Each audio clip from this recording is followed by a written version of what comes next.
नमस्कार विद्यार्थी मित्रांनो, मी सचिन कोकणे तुमच्या सर्वांचं आपल्या सारे शिकूया स्पर्धा परीक्षा या YouTube चॅनलवरती सहर्ष स्वागत करतो। विद्यार्थी मित्रांनो, तुम्हाला माहितच असेल की आपला सारे शिकूया हा YouTube चॅनल महाराष्ट्रातील 4,50,000पेक्षा जास्त विद्यार्थ्यांपर्यंत पोहोचलेला आहे आणि या चॅनलवरती आपण रोज 4 लाईव्ह लेक्चर घेत आहोत। त्याचप्रमाणे आज पासून आपला हा जो चॅनल आहे सारे शिकूया स्पर्धा परीक्षा यावरती सुद्धा आपण रोज गणिताच्या त्याचप्रमाणे इतर सॅट विषयातील ज्या व्हिडिओ आहेत त्या तुम्हाला आजपासून रोज मिळणार आहेत। मॅडम त्याचप्रमाणे मी दोन्ही विषय अगदी तुमचे क्लिअर करणार आहोत। सॅट असेल मॅथ असेल, सॅट मधील मॅथ मॅडम घेणार आहेत आणि इतर जे विषय आहेत बाळांनो, इतिहास, भूगोल, नागरिकशास्त्र असेल किंवा इंग्लिश आणि मराठी ग्रामर सारखे जे विषय आहेत जे इतर स्पर्धा परीक्षेला आवश्यक असतात त्याची सुद्धा आपण या चॅनलवरती अगदी परिपूर्ण तयारी करून घेणार आहोत। तुम्हाला लवकरच आपण रोज प्रश्नपत्रिका सुद्धा तुमच्यासाठी अपलोड करणार आहोत, जेणेकरून विद्यार्थ्यांचा चांगला सराव होईल आणि विद्यार्थ्यांना अतिशय सुंदर गुण मिळून विद्यार्थी राज्यस्तरीय गुणवत्ता यादीमध्ये झळकतील अशी मला 100% खात्री आहे।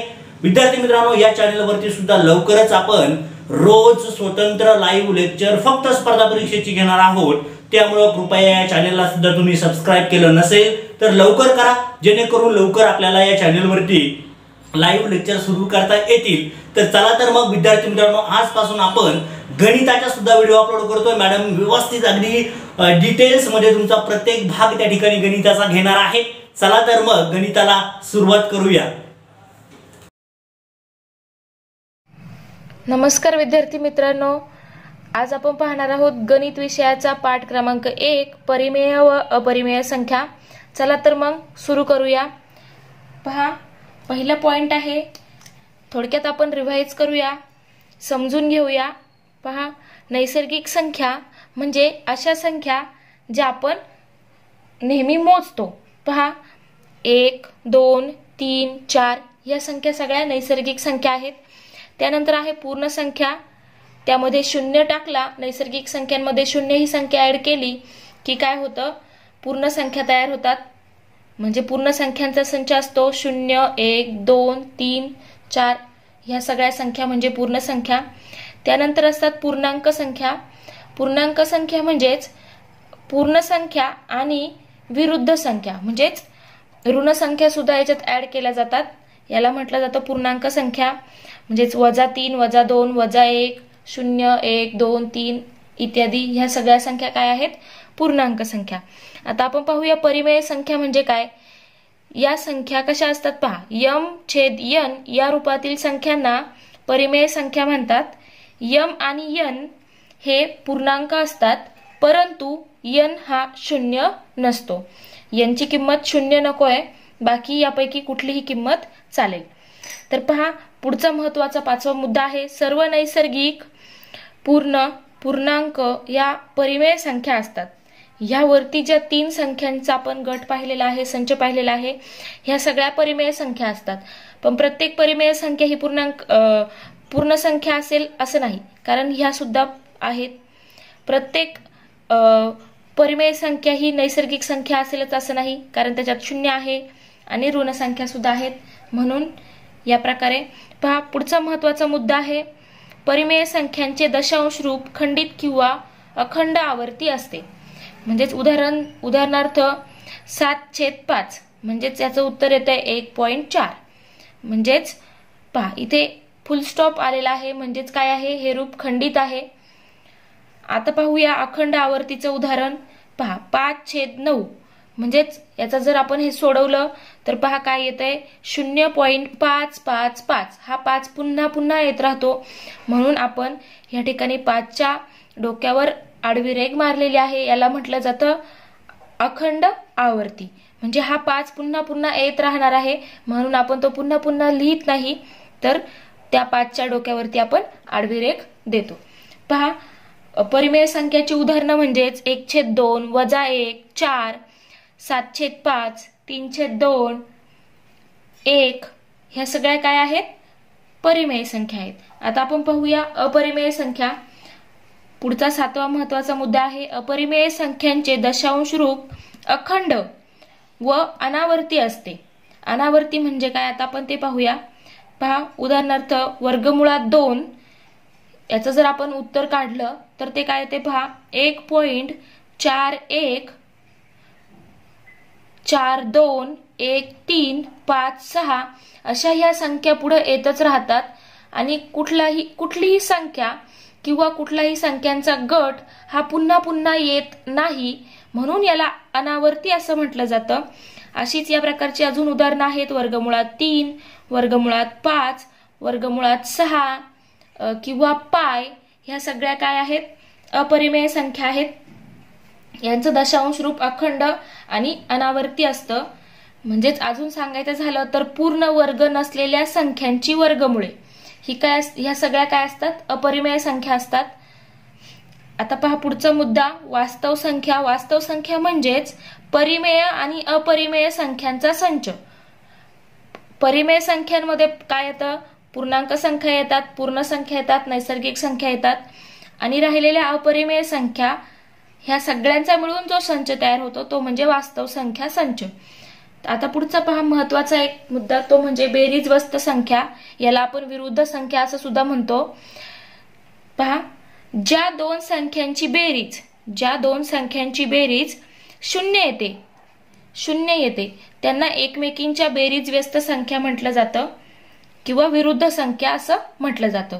बेरीज व्यस्त संख्या म्हणजेच काय, ज्या दोन संख्यांची बेरीज 0 येते त्यांना एकमेकींच्या विरुद्ध संख्या असं म्हटलं जातं किंवा बेरीज व्यस्त संख्या म्हटलं जातं। पहा पुढचा महत्वाचा मुद्दा आहे गुणाकार व्यस्त संख्या। ज्या दोन संख्यांचा गुणाकार 1 येतो त्यांना एकमेकींच्या गुणाकार व्यस्त संख्या म्हणतात। असं हे आपण थोडक्यात रिवाइज केलेलं आहे परिमेय अपरिमेय संख्येचे महत्वाचे मुद्दे। आता आपण पाहूया काही प्रश्न। तर पहा, पहिला प्रश्न आहे, खालीलपैकी परिमेय संख्या कोणती?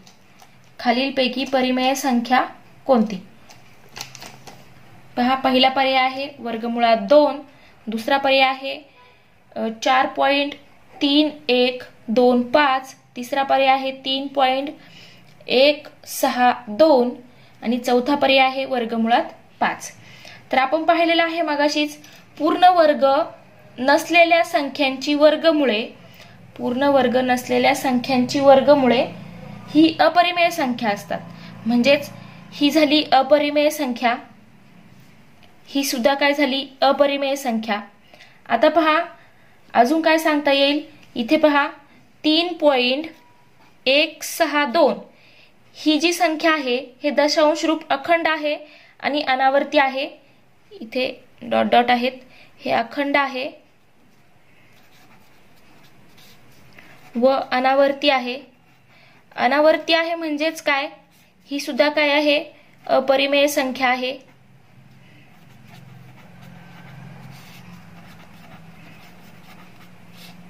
ही सुद्धा अपरिमेय संख्या आहे। वर्गमुळात 5, वर्गमुळात 2 ही सुद्धा अपरिमेय संख्या आहे। मग राहिला फक्त पर्याय क्रमांक 2। पर्याय क्रमांक 2 हे दशांश रूप, खंडित दशांश रूप आहे, म्हणून ही काय आहे, परिमेय संख्या आहे। म्हणजेच या ठिकाणी आपला पर्याय क्रमांक 2 हे उत्तर आहे, ते आहे 4.3125। कारण हे दशांश रूप कसं आहे, हे दशांश रूप खंडित दशांश रूप आहे, खंडित आहे, म्हणून ही काय आहे, परिमेय संख्या आहे। आपल्याला परिमेय संख्या कोणती आहे ते विचारलं होतं, म्हणून आपलं उत्तर आहे या ठिकाणी पर्याय क्रमांक 2। आता आपण पाहूया प्रश्न क्रमांक 2।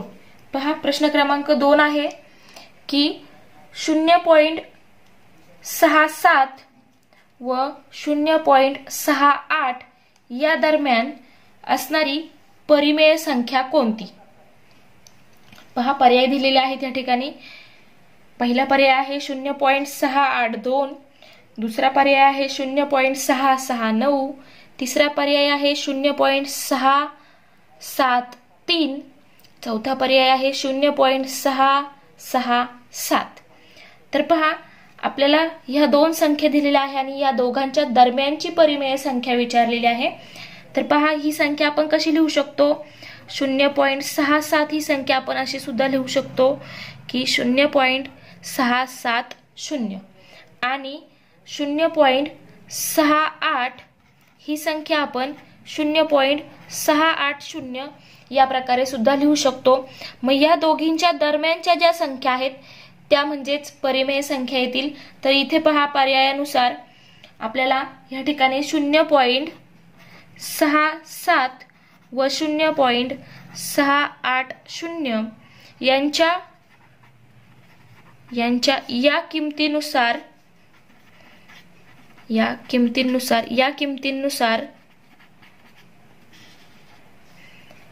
त्यांच्या दरम्यान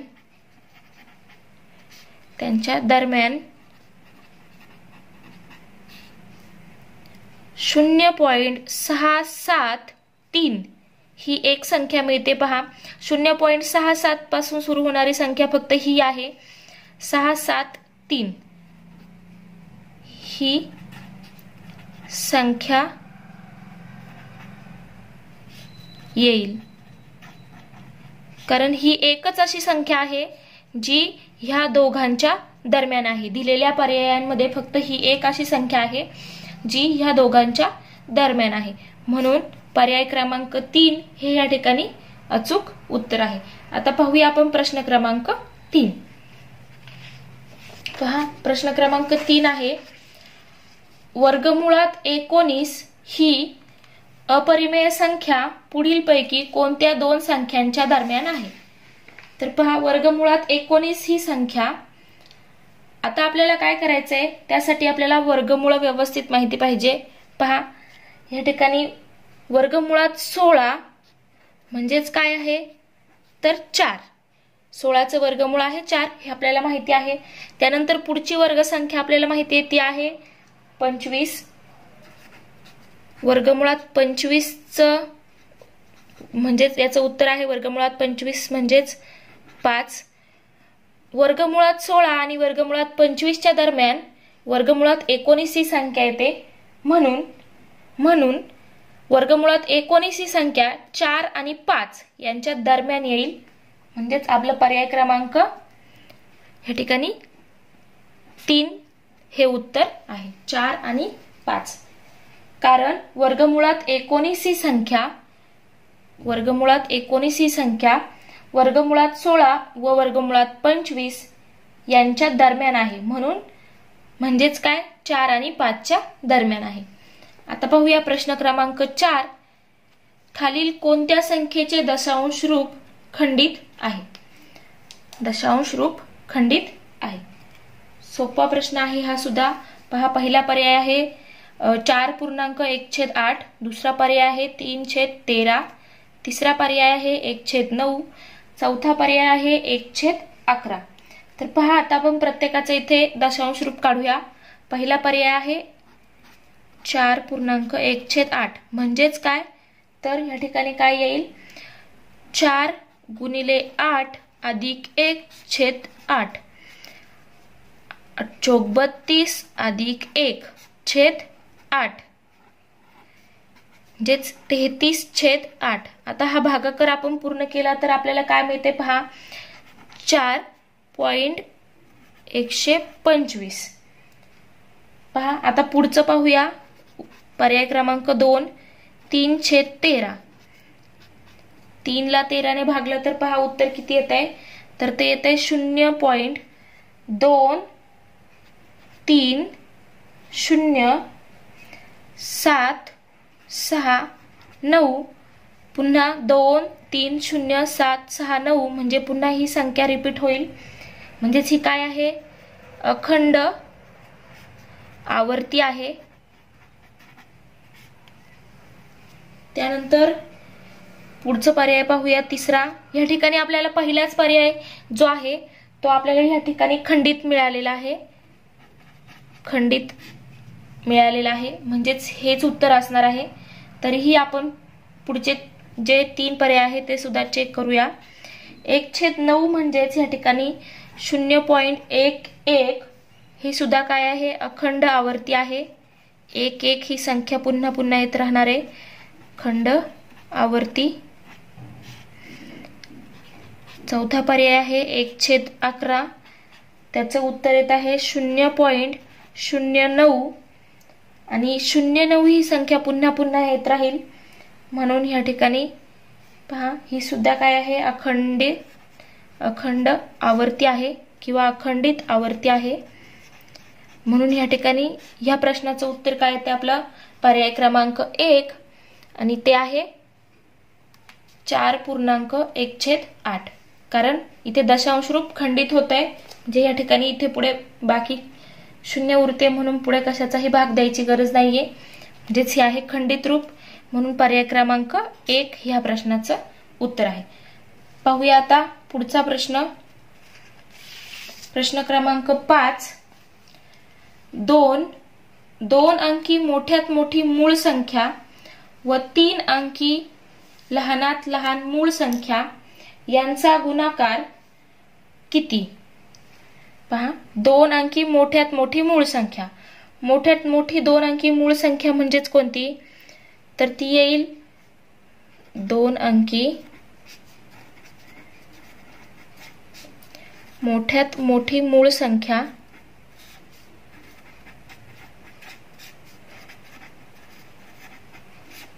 ती आहे 97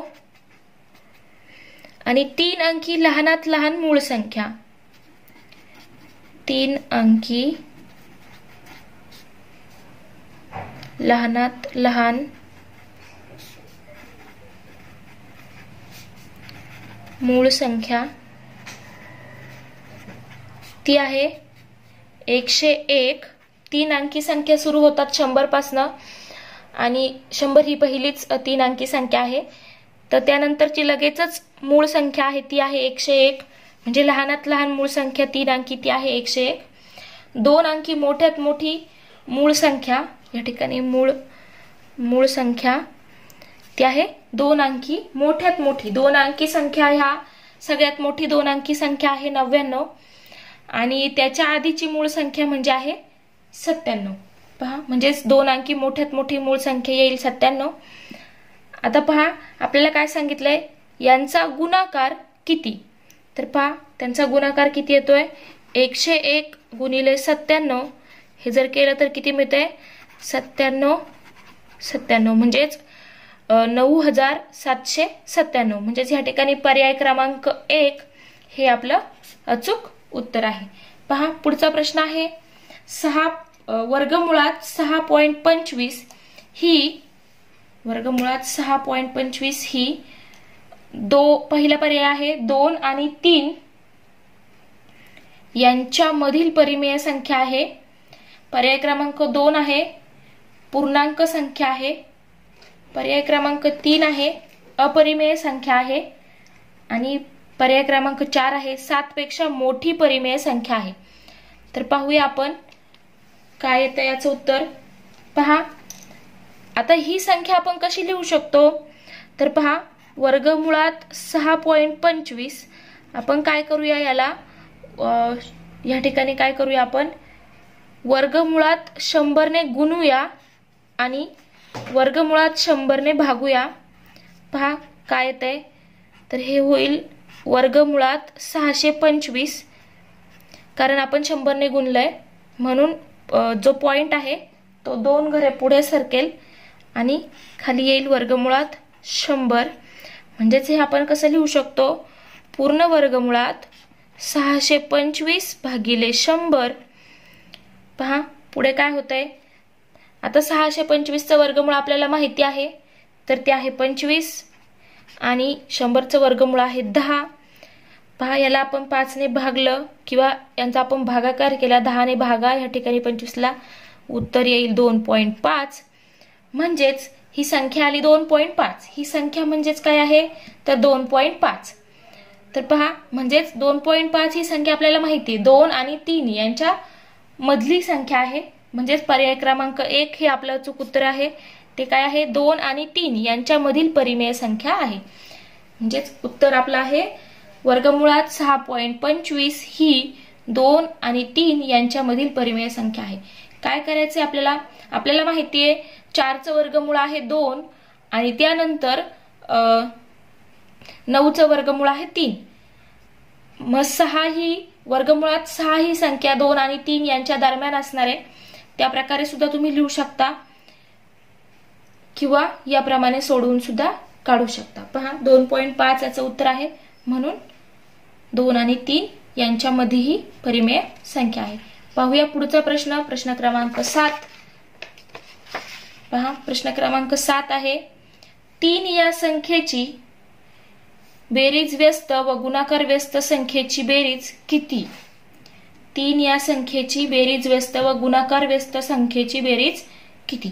पहा पहिला पर्याय आहे 8/3, दुसरा पर्याय आहे -8/3, तिसरा पर्याय आहे 7/3 आणि चौथा पर्याय आहे -10/3.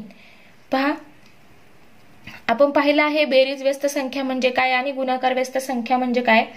तर बेरीज व्यस्त संख्या म्हणजे 3ची, या ठिकाणी 3ची बेरीज व्यस्त संख्या विचारली आहे. 3ची बेरीज व्यस्त संख्या म्हणजे ज्या संख्येची बेरीज 3 बरोबर केल्यावर बेरीज आपल्याला 0 मिळेल. पहा त्यांना काय म्हणायचं? व्यस्त संख्या, बेरीज व्यस्त संख्या. ज्या दोन संख्यांची बेरीज 0 येते त्यांना एकमेकींच्या बेरीज व्यस्त संख्या म्हणतो आपण. म्हणजे 3ची बेरीज व्यस्त संख्या काय आहे? तर ती आहे -3. 3ची बेरीज व्यस्त संख्या म्हणजेच विरुद्ध संख्या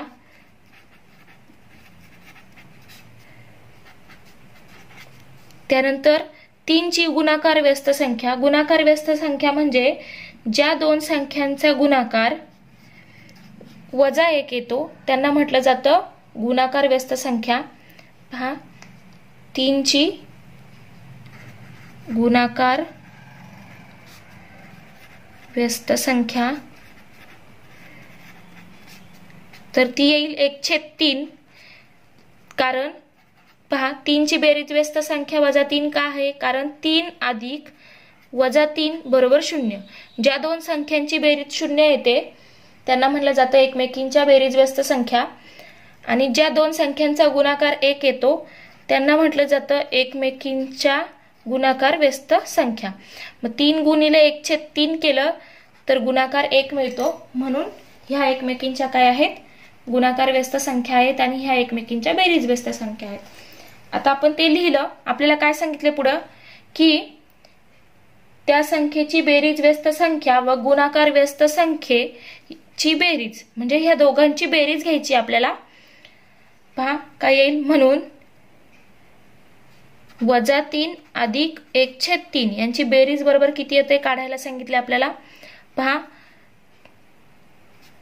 3 गुणिले -3 म्हणजेच -9 अधिक 1/3 म्हणजेच या ठिकाणी आले -8/3. या ठिकाणी एक संख्या धन आहे, एक संख्या ऋण आहे. मोठ्या संख्येतून लहान संख्या वजा करा आणि मोठ्या संख्येचं चिन्ह द्या. मोठी संख्या आहे 9 आणि तिचं चिन्ह आहे वजा, म्हणून या ठिकाणी -9 अधिक 1 म्हणजेच -8 म्हणजेच उत्तर आले आपले -8/3. म्हणजेच या ठिकाणी पर्याय क्रमांक 2 हे आपलं आलेलं अचूक उत्तर आहे. आता आपण पाहूया प्रश्न क्रमांक 8. प्रश्न क्रमांक 8 आहे, पुढीलपैकी कोणत्या संख्येचा गुणाकार व्यस्त सांगता येत नाही? पहा पहिला पर्याय आहे 1, दुसरा पर्याय आहे -1, तिसरा पर्याय आहे 0 आणि चौथा पर्याय आहे 4. तर पहा आपल्याला माहिती आहे गुणाकार व्यस्त संख्या म्हणजे कोणत्या संख्या? ज्या दोन संख्यांचा गुणाकार 1 येतो त्यांना आपण एकमेकींच्या गुणाकार व्यस्त संख्या म्हणतो. पण इथे दिलेल्या पर्यायांपैकी 1चा गुणाकार व्यस्त आपल्याला माहिती आहे तो आहे 1. कारण 1 गुणिले 1/1 बरोबर 1 येईल किंवा 1 गुणिले 1 बरोबर 1 येईल. 1/1 म्हणजेच 1 आहे, म्हणजे 1चा गुणाकार व्यस्त संख्या ही 1च आहे. त्यानंतर पहा -1 गुणिले -1 घेतलं तर याचा गुणाकार 1 येतो, म्हणजेच -1 ची गुणाकार व्यस्त संख्या -1 आहे. 0चा आपल्याला या ठिकाणी पहा सांगता येत नाहीये. त्यानंतर चौथा पर्याय आहे 4. 4 ची गुणाकार व्यस्त संख्या आहे 1/4, कारण त्यांचा गुणाकार 1 येतो. म्हणजे या ठिकाणी पर्याय क्रमांक 3 असा आहे की त्याला कुठल्याही संख्येने गुणल्यास उत्तर या ठिकाणी 0च येणार आहे. शून्याला कुठल्याही संख्येने आपण गुणलं तरी उत्तर 0च येणार आहे. म्हणून आपल्याला या ठिकाणी शून्याचा गुणाकार व्यस्त संख्या सांगता येत नाहीये. उत्तर 1 येणारच नाहीये कुठल्याही संख्येने गुणलं तरी. म्हणून या ठिकाणी उत्तर आहे आपलं पर्याय क्रमांक 3 0, कारण शून्याचा गुणाकार व्यस्त सांगता येत नाही. म्हणून पर्याय क्रमांक 3 हे अचूक उत्तर आहे. पहा या ठिकाणी आपण आज काही महत्त्वाचे प्रश्न पाहिलेले आहेत. पुढील लेक्चरमध्ये सुद्धा आपण यावरती अजून काही उदाहरणं पाहूया. व्हिडिओला लाईक करा, शेअर करा. जर तुम्ही नवीन असाल तर चॅनलला सबस्क्राईब करा. थँक्यू.